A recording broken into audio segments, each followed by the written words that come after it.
Work in Alberta's oil patch is tough and dangerous. Hand contact, there it is. Especially if you're a newcomer. There's a lot to learn, and a busy service rig is not the friendliest learning environment. They can be in for quite a surprise once they come onto a rig site and they see all this heavy metal and a lot of noise, and it can be quite intimidating. To get them over the jitters before they get on the rig, Kevin McNulty decided to create the world's first simulated training system for the oil industry. Simulinx belongs to a new class of computer programs called serious gaming. It's a mix of an entertainment game and interactive video.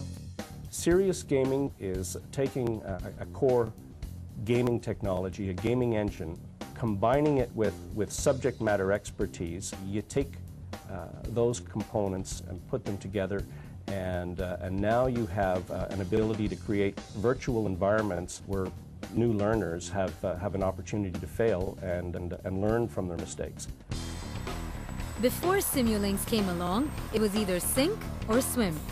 Lucky for them, trainees Stephen and Charles will get to test the virtual waters before taking the plunge. We all learn best from mistakes, and unfortunately, those mistakes can cause us damage or injury. If we can create that environment where they can make mistakes safely and learn from them, then that will go to far greater length in terms of understanding the task. It can be a matter of life or death. The risk is very real. During the first month or two on the job, up to 40% of new workers get some kind of injury. So, though hands-on experience is also essential, Simulinx can give trainees a leg up and keep them safe. It's similar to learning to pilot a plane using a flight simulator. And because they're in on the action, players take an emotional stake in the outcome. It tends to walk you through step by step, as opposed to just getting thrown out into the field and being yelled at about a dozen times to do 10 different things. So if you do this, then you kind of know what's coming first and which way to do it right. About 80% of new workers in the oil patch are avid gamers, so they're well suited to learn in a virtual environment.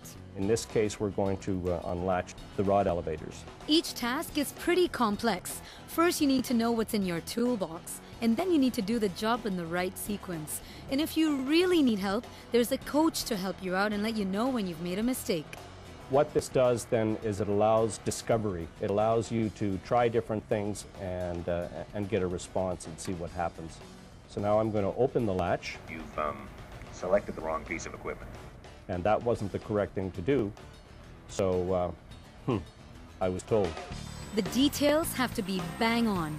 That meant dragging real equipment into the studio to create computer models accurate down to the last screw.